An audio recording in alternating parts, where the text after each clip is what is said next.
तान मन हो गईल बानी हाल, बोल सब मिलके एक बार, भोले बाबा कर कृपाल।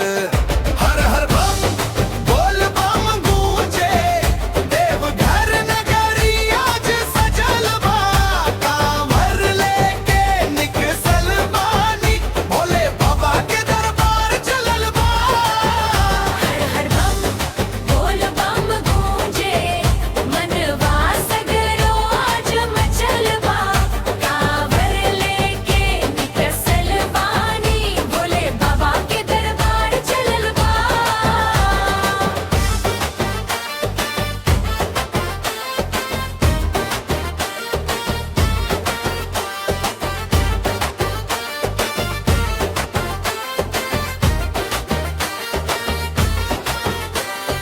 पैया में छाले टका हो गईल, भक्ति के राह में मजा हो गईल, कांधे पा कांवर आंख में नूर, भोले के नाम है पूरा जहां मशहूर। जैसे जैसे बढ़े हमारा डगर, तैसे तैसे घटे सगरी फिकर, बाबा के चरण में तिरहल मन, सावन में मिलल गया जीवन।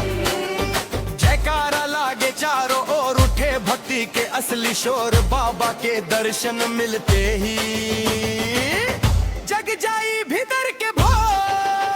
हर हर बम बोल बम गूंजे, देवघर नगरी आज सजल बा, कांवर लेके निकसल बानी, भोले बाबा के दरबार चलल बा। हर हर बम बोल बम गूंजे, मनवा सगरो आज मचल बा, कांवर लेके निकसल बानी, भोले बाबा के दरबार चलल बा।